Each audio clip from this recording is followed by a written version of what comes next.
Le decía que una de las características relevantes del contrato de cuenta corriente es que al obligarse las partes a inscribir en el contrato de cuenta corriente las remesas recíprocas que se surgen de las relaciones jurídicas que mantienen entre ellas, de los negocios jurídicos económicos que realizan entre ellas, se obligan a no promover ni hacer reclamos individuales por los créditos individuales de esas remesas. ¿Por qué? Porque esos créditos pasan a quedar integrados en la masa del debe y del haber que se llevan en la cuenta corriente. Es decir, que pierden individualidad. Y al perder individualidad, las partes pierden la posibilidad de promover las acciones individuales que surgen de esos negocios jurídicos que dieron lugar a la remesa.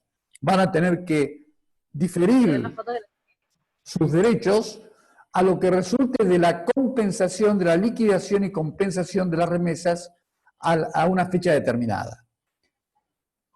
De allí que otra característica de esta remesa es la indivisibilidad. La indivisibilidad es lo que hace que se pierda la individualidad. Otra característica es la reciprocidad. Es decir, son las partes de este contrato, no es que una sola es la que está obligada a contabilizar las remesas que realiza, sino que ambas partes se obligan a realizar remesas recíprocas. Pueden o no ser por valor equivalente. Puede llegar a coincidir que sean por valores equivalentes. Esto incidirá en definitiva en cuál va a ser el quantum del saldo que surja de la compensación. Podemos tener una compensación que arroje saldo cero, o podemos tener una compensación que determine que uno de los cuentacorrentistas es acreedor del otro. ¿Bien? Otra característica de este contrato, les dije, era la bilateralidad, es la onerosidad, su carácter conmutativo, no formal, y también que es un contrato conexo o, digamos, un contrato subordinado, porque no es un contrato que se justifica por sí solo. No existe razón de ser para que las partes tengan una cuenta corriente si no realizan otros negocios jurídicos. Por esa razón, la cuenta corriente siempre está vinculada a otro tipo de contratos, como puede ser un contrato de suministro, un contrato de servicios, un contrato de compraventa o varios contratos de compraventa. Es decir, sirve como un instrumento en un marco de negociaciones que tienen las partes de manera fluida y que donde este contrato está actuando de manera complementaria. Por eso es un contrato conexo. ¿Bien? Volviendo al Código Civil y Comercial, tenemos que el artículo 1430 dice: las partes se comprometen a inscribir en una cuenta las remesas recíprocas. Remesas recíprocas que además son indivisibles. Remesas que pueden consistir en cualquier tipo de objeto, bien o derecho que se encuentre en el comercio y que sea comerciable, que pueda ser objeto de contratación. Y estas remesas se van a contabilizar por el valor que las partes le asignen. Pero puede llegar a suceder que no esté determinado el valor. Por ejemplo, cuando hay una prestación de servicios o cuando hay un contrato de suministro donde se ha supeditado la fijación del valor de la prestación a lo que determinen peritos, árbitros o a lo que surja, por ejemplo, del mercado, según en determinadas condiciones donde no hay precio. Actualmente, por ejemplo, ustedes, no es necesario que les explique los problemas que existen en nuestra economía porque todos ya lo conocen, pero hoy hay muchísimos productos, bienes o servicios en nuestra economía donde hay incertidumbre sobre precios y posibilidades de sustitución o reemplazo de stock y a qué precios, porque hay cierta incertidumbre sobre importaciones, tipos de cambio, etc. Eso, para no cortar el flujo de suministro, es probable que muchas empresas pacten con sus proveedores pagar el precio de estos productos que están adquiriendo al valor que tengan estos productos dentro de 30, 60 o 90 días cuando llegue el momento de pagar. ¿Bien? Y el proveedor vende de esa manera porque quiere vender a un precio que él pueda en el futuro reponer la mercadería que está vendiendo hoy a un precio incierto de reposición futura. Por lo tanto, la entrega de la mercadería se hace, pero no está determinado el precio. Esto no impide entonces que las remesas se hagan por un importe que no esté determinado, pero que sea determinable. Y si no existe acuerdo de partes para determinarlo, se podrá hacer a través de un procedimiento arbitral o un procedimiento judicial. Pero siempre la remesa se va a representar en la cuenta corriente por un valor que se va a contabilizar entre los créditos de quien lo hace, que va a ser un débito para la contraparte y que llegado el momento va a ser objeto de compensación. Ahora, no todos los créditos se pueden incorporar en una cuenta corriente. No se pueden incorporar los créditos que no son cesibles, no se pueden incorporar los créditos que son ilíquidos y no se pueden incorporar los créditos que no son exigibles o ejecutables. ¿Por qué? Porque este tipo de créditos no es susceptible de compensación. Ustedes recuerdan que la compensación solamente es posible respecto a créditos líquidos y exigibles. Es decir, que los créditos que no son líquidos ni exigibles no pueden ser objeto de remesas y de contabilización en la cuenta corriente mercantil. Otro aspecto de la cuenta corriente, que lo prevé el artículo 1430, es que las partes, cuando deciden contabilizar en cuenta corriente remesas, se obligan a no exigir ni disponer de los créditos resultantes de ella hasta el final de un periodo. ¿Qué significa esto?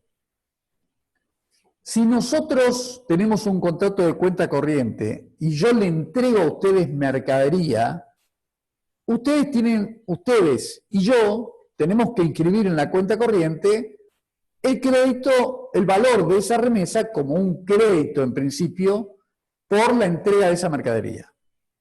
Pero ese crédito, como es una remesa indivisible, que pasa a formar parte de la masa de créditos de la cuenta corriente, en realidad va a ser objeto de compensación al final de la cuenta, pero no me permite a mí disponer de ese crédito. Es decir, no me permite ni ejercer las acciones individuales de cobro. Por ejemplo, si yo quisiera promover una acción de cobro para que ustedes me paguen el precio de esa mercadería, no lo puedo hacer. ¿Por qué? Porque hemos acordado que lo incluíamos en la cuenta corriente y que eso era objeto de la compensación a través del mecanismo de la cuenta.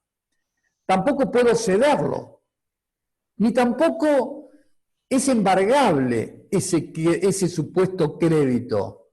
¿Por qué? Porque ha perdido individualidad, ha pasado a formar parte de esa masa que queda contabilizada en la cuenta corriente mercantil. Este es un dato muy importante porque si las remesas fuesen con un fin determinado, o si las remesas que se hacen le permite a quienes la hagan disponer del crédito que resulta de la misma, no estaríamos ante un contrato de cuenta corriente, sino ante un contrato de cuenta simple. El contrato de cuenta simple es como, por ejemplo, la compra o la venta a fiado. ¿Qué hay ahí? Hay un crédito. En la venta a fiado, ustedes, por ejemplo, tal vez tengan cuenta en el bar de la facultad, o tienen cuenta en una librería o en el kiosco de la esquina. Eso lo que le permite a ustedes es comprar a fiado. Es un crédito que le da el comerciante, pero no es una cuenta corriente mercantil. ¿Por qué? Porque ustedes, cuando retiran algo, nace el crédito del kiosquero y nace la deuda a cargo de ustedes, pero ustedes cuando le entregan plata, le dicen, acá está la plata que es para pagar el paquete de pastillas, los cigarrillos, el cuaderno que compré los otros días, el libro, ¿bien? O sea, ahí hay entrega de remesas para fines determinados.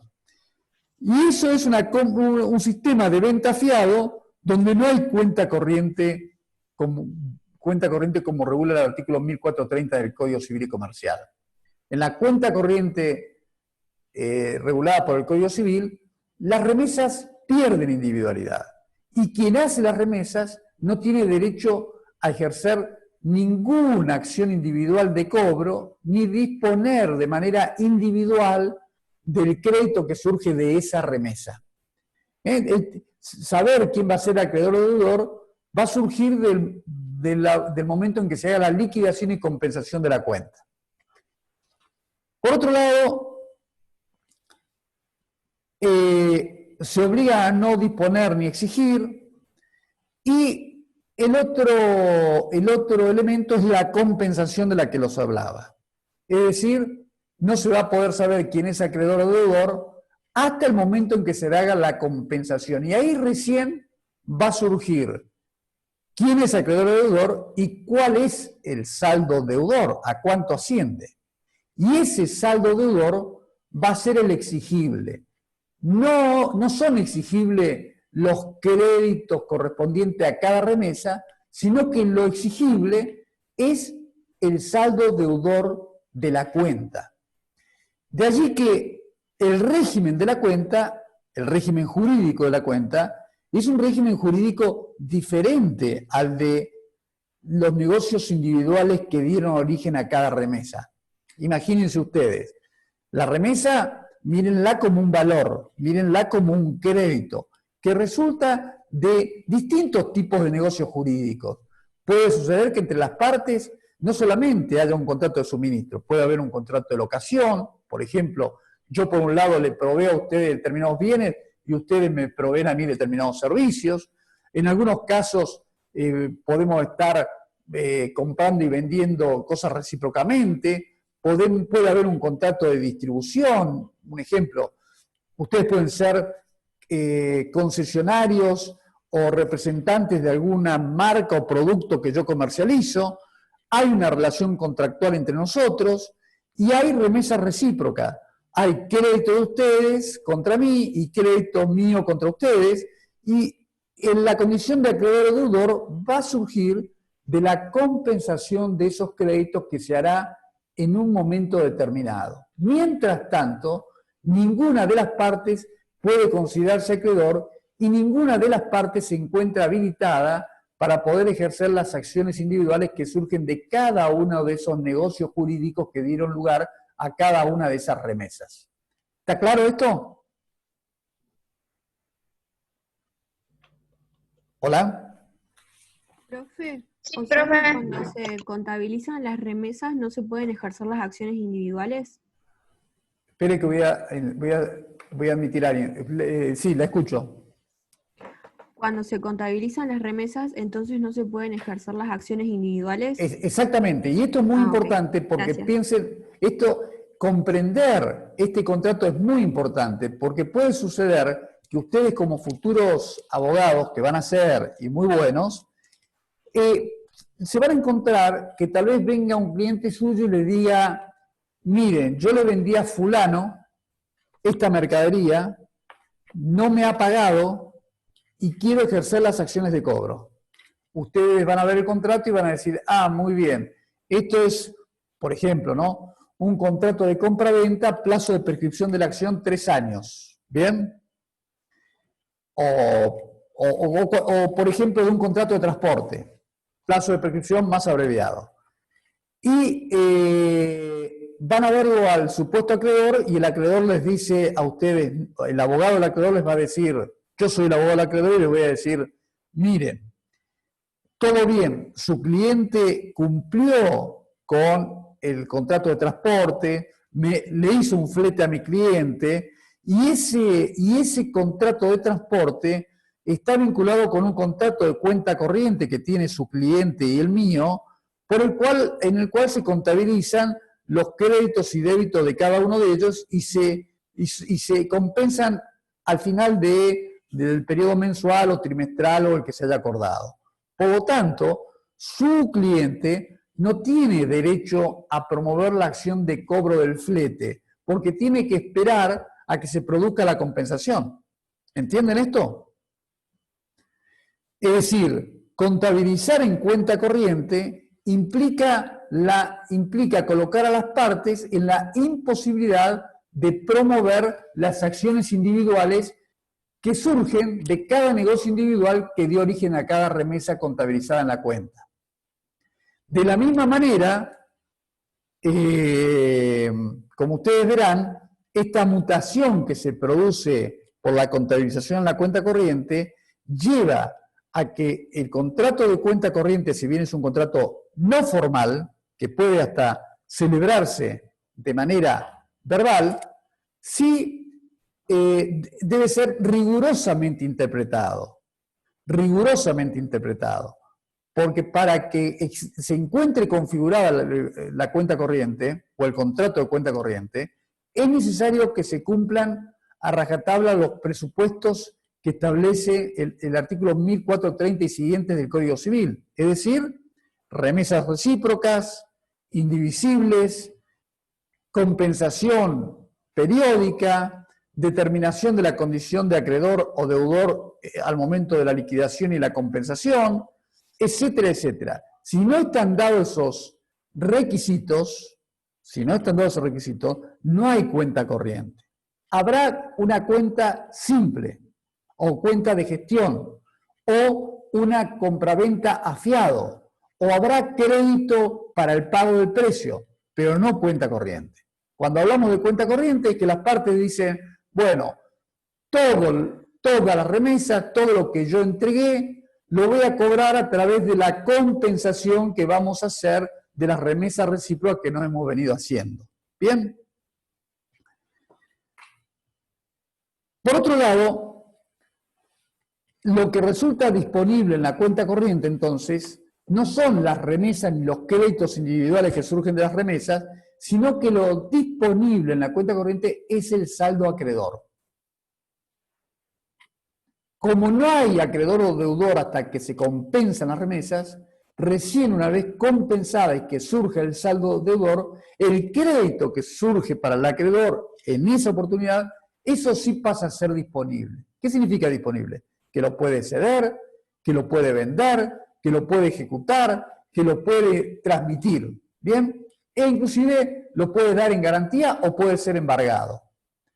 De allí que en la cuenta corriente el embargo no recae sobre las remesas individuales, sino que en la cuenta corriente el embargo se va a hacer efectivo o se va a trasladar sobre el saldo acreedor que pueda tener el deudor cuentacorrentista embargado.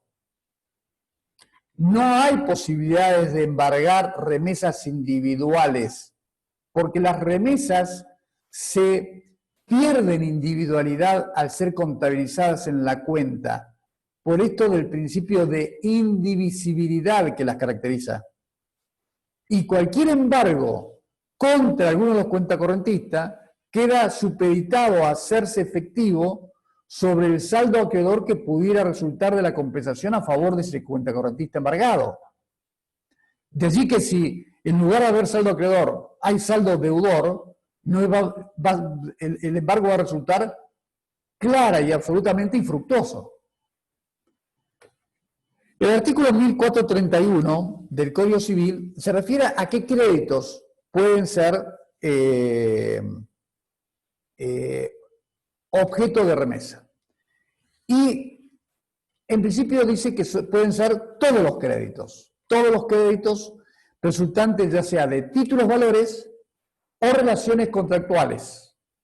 Títulos valores o relaciones contractuales. Con respecto a las relaciones contractuales, tienen que ser relaciones contractuales posteriores a la celebración del contrato de cuenta corriente. No habría inconvenientes que las partes pacten la inclusión como remesas o la inclusión de créditos nacidos con anterioridad a la celebración del contrato de cuenta corriente. Pero para esto debe haber un acuerdo expreso. Si nada dicen las partes, si nada establecen, solamente van a poder incorporarse a la cuenta corriente los créditos y los títulos valores, los créditos que surgen de títulos valores y los créditos que surgen de relaciones contractuales posteriores a la celebración del contrato de cuenta corriente. Y algo interesante, el 1431 prevé que las partes pueden acordar que determinados créditos no queden incluidos en la cuenta corriente. Esto es muy importante, porque las partes pueden tener, digamos, múltiples negocios, pero tal vez les interesa solamente contabilizar en cuenta corriente algunos, no todos. Esto es compatible con el régimen de cuenta corriente. Es decir, que la existencia de un contrato de cuenta corriente no presupone ni obliga a que todas las remesas o valores de las operaciones que celebren entre ellas deban necesariamente contabilizarse en la cuenta corriente, sino que las partes pueden acordar que determinadas operaciones o determinadas remesas no van a ser incluidas en el régimen de la cuenta corriente. Cuando esto ocurra, o si esto ocurre, esas operaciones van a seguir manteniendo su individualidad y le va a permitir a las partes ejercer los derechos creditorios individuales que surgen de esos negocios jurídicos particulares que no fueron incluidos en la cuenta corriente. ¿Bien? Pero si nada se dice, con todos los créditos, todas las remesas quedarán incluidas entonces en la cuenta corriente. Con respecto a los títulos valores, ustedes van a ver que la remesa que tenga por objeto títulos valores se realizan con una cláusula que se denomina salvo encaje, que ya la vamos a ver. ¿Qué significa esto? Que la contabilización de la remesa de títulos valores no es irreversible, cosa que sí es irreversible la contabilización del resto de las remesas, del resto de los créditos. ¿Por qué la contabilización de los títulos valores, de las remesas que tienen por objeto títulos valores, no es definitiva o irreversible? Porque los títulos valores, recuerdan ustedes, siempre se crean y se transmiten pro solvendo, sujeto al buen fin de la cobranza. ¿Esto qué significa? Los títulos valores representan, la mayoría, promesas de pago, donde el crédito que representan está sujeto al efectivo cobro. Por lo tanto, la contabilización de un título valor en la cuenta corriente no es equivalente a la contabilización o a la percepción del crédito instrumentado en el título valor, porque está sujeto al cobro de ese título valor. Lo mismo pasa cuando se contabiliza en la cuenta corriente créditos contra terceros. Por ejemplo, si yo le transmito al otro cuenta correntista algún título u otro tipo de derecho o crédito que yo tengo contra un tercero. Tanto en los títulos valores como en los créditos contra terceros, esto está sujeto al efectivo cobro de esos créditos. Porque en realidad el valor de esos créditos, la sustancia, lo que representan esos créditos, no van a ingresar a la cuenta hasta tanto no se haga efectivo el crédito. Por lo tanto, la contabilización de los títulos valores o de estos créditos está condicionada al efectivo cobro de los mismos. De allí que si llegado el vencimiento estos títulos valores no se pagan, no se cobran, o los créditos de terceros no se cobran, allí existe la posibilidad de dejar sin efecto esa contabilización, de dejar de reversar esa contabilización, de rectificarla, de dejarla sin efecto y de devolverle al otro cuenta correntista el título valor que envió como remesa o el crédito contra tercero que había remesado. Bien, por eso en el caso de los créditos instrumentados en títulos valores o créditos contra terceros, su contabilización es con la cláusula salvo encaje. Esta cláusula no es una cláusula de orden público, de allí que nada impide a las partes dejarla sin efecto. Así como ustedes me preguntaban recién, el caso del endoso sin garantía, que las partes puede, o un endosante puede endosar sin garantía, renunciar, en este caso, a su obligación de garantía, nada impide que en un contrato de cuenta corriente las partes acuerden que renuncien a la cláusula salvo encaje. ¿Qué significa esto? Que si se renuncia a la cláusula salvo encaje, el cuenta correntista que recibió el título o el crédito asume el riesgo de la cobranza de ese título y de ese crédito. Si lo cobra, bien, y si no lo cobra, no va a poder exigirle el reembolso a quien se lo transmitió. Así que la cláusula salvo encaje no es de orden público y puede ser renunciada por los cuentacorrentistas. Si nada se dice, se presume que está implícitamente incorporada en la cuenta corriente. Así como ustedes vieron que el pacto comisorio es implícito, la cláusula salvo encaje se considera implícitamente incorporada cuando se trata de remesas de créditos contra terceros o créditos instrumentados en títulos valores, cualquiera sea su tipo. Los créditos que no son compensables, dijimos, ni que son líquidos o que son litigiosos, no pueden formar parte de las remesas de la cuenta corriente. ¿Por qué? Porque no son créditos compensables. Acá siempre tenemos que pensar en créditos que sean compensables. Los que no son compensables quedan al margen de esta operatoria. Muy bien. Profe, ¿Sí? ¿Cuál sería un ejemplo de un crédito no compensable? Por ejemplo, créditos que no son cesibles. Créditos personalísimos. Créditos personalísimos. Un crédito, por ejemplo, por alimentos. Créditos que son personales. Hay créditos, por ejemplo, ciertos créditos de naturaleza fiscal que no son cesibles, que no se pueden transmitir. O provenientes, por ejemplo, supongamos algunos resarcimientos que puedan provenir derechos personalísimos que surjan, por ejemplo, de daños a la dignidad personal. El Código Civil enumera cuáles son los bienes que están afuera del comercio. Esos derechos no pueden ser cedidos o transmitidos. Sí podrá ser cedido o transmitido una vez que se hayan traducido en un resarcimiento patrimonial, y ahí lo que puede ser transmitido o objeto de negociación es, por ejemplo, el resarcimiento. ¿Bien? ¿Está claro? Sí, muchas gracias. Bien. Si se corta, volvemos a retomar, Bien, vamos a esto.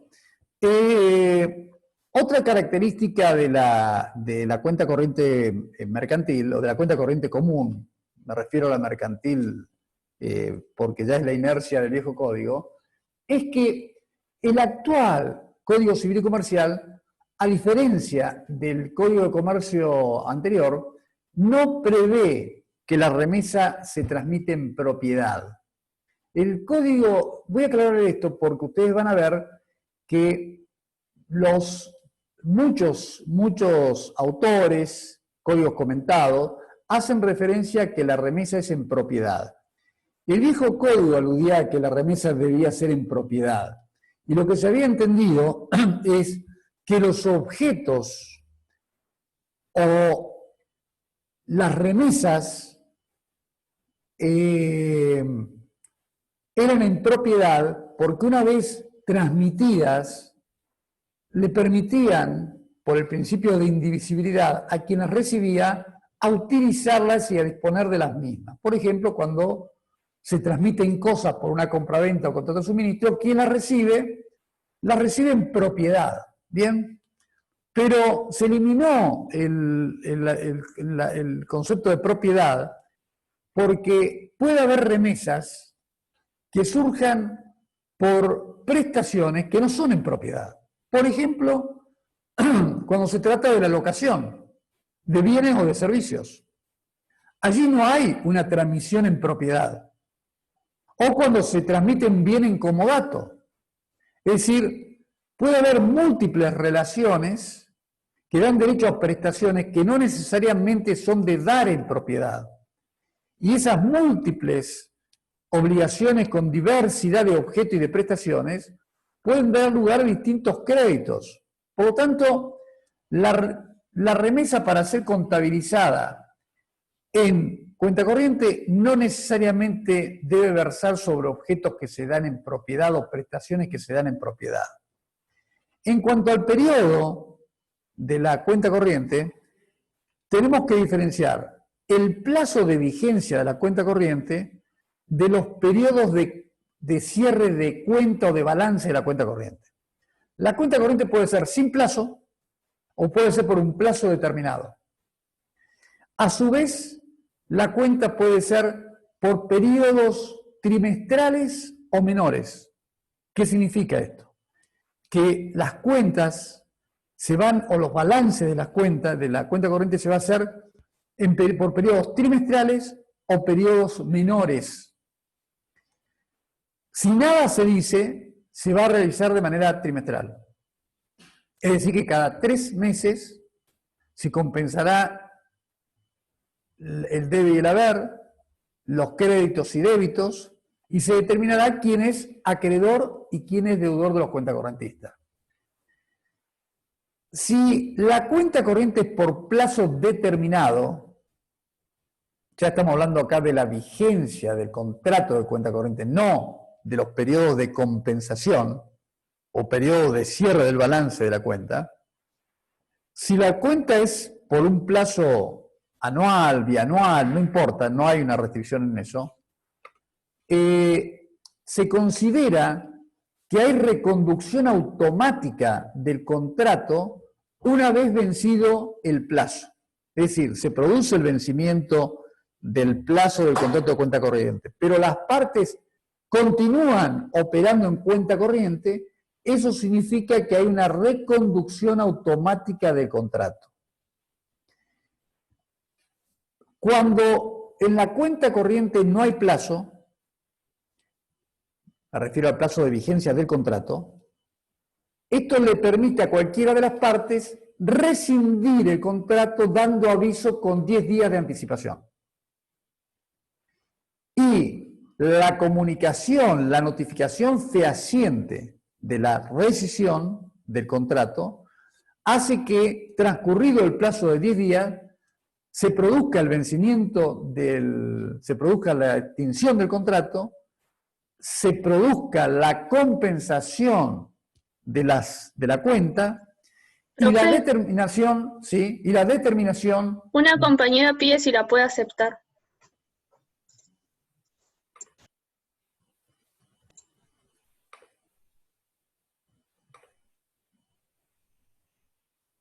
Bien. Gracias. Y en ese caso se produce la compensación de la cuenta al vencimiento del plazo de 10 días, pero el saldo que surge de esa compensación recién va a ser exigible cuando transcurre el periodo de ese plazo trimestral menor o mayor de la cuenta que estaba transcurriendo. Es decir, si ustedes notifican la rescisión de la cuenta, por ejemplo, la rescisión del contrato de cuenta corriente lo notifican cuando faltan un mes para que cierre el periodo de vigencia de ese balance de cierre, se va a producir a los 10 días el cierre de la cuenta y la compensación y la determinación del saldo, pero recién va a ser exigible ese saldo cuando vence el periodo que estaba vigente. Es decir, que si falta un mes o dos, habrá que esperar a un mes o dos para que se torne exigible el saldo. El artículo 1432 del Código Civil es lo que regula esto que estamos hablando. El régimen del periodo trimestral para el cierre de la cuenta o periodo menor si se ha pactado. El caso del contrato por plazo determinado, que es el artículo 1432, inciso B, o el caso del contrato por plazo indeterminado, con la posibilidad de rescisión y de tácita reconducción cuando hay plazo determinado en el contrato. Cuando hay reconducción del contrato, establece el artículo 1432, inciso C, el saldo del cierre de la cuenta anterior va a pasar a ser la primer remesa de la cuenta del nuevo contrato, salvo que las partes acuerden algo diferente. Es decir, si hoy se produce el vencimiento del contrato de cuenta corriente que nos une a nosotros y queda un saldo acreedor a favor de ustedes de 10.000 pesos, y a partir de mañana comienza el nuevo contrato, ese saldo acreedor pasa a ser la primera remesa del nuevo contrato que comienza mañana. Pero, si se acordó lo contrario, no, en lugar de contabilizarse como primera remesa, va a ser un saldo exigible que ustedes me lo van a poder exigir y me van a poder exigir el pago independientemente de la continuidad del contrato. Pero si pasa a ser primera remesa del nuevo contrato, ahí sucede lo que sucede con que se pierde la individualidad y la acción individual de cobro del saldo derivado de la compensación de la cuenta corriente anterior. Bien, en cuanto... ¿Sí? Una pregunta.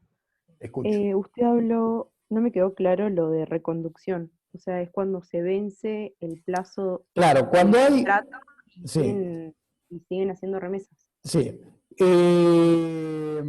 Cuando hay un plazo de contrato de cuenta corriente por plazo determinado, se produce la tácita reconducción, salvo que alguna de las partes se opusiera a esto. ¿Cuándo se produce la tácita reconducción? Se vence el contrato de cuenta corriente hoy y mañana seguimos nosotros negociando y seguimos contabilizando en cuenta corriente de la misma manera que lo veníamos haciendo hasta el día anterior. Ahí hay una tácita reconducción del contrato. ¿Bien? Sí. O sea que en materia de cuenta corriente se admite la reconducción del contrato. Esto no estaba previsto en el viejo código. El viejo código no preveía ni la tácita reconducción del contrato, ni la posibilidad de plazos para el contrato de cuenta corriente, ni la posibilidad de contrato de cuenta corriente sin plazo. En cuanto, ¿qué más se contabiliza en la cuenta? Además de las remesas. Se contabilizan también los intereses y gastos. Los gastos son los gastos, las comisiones, las tasas, todos aquellos conceptos que gravan, por ejemplo,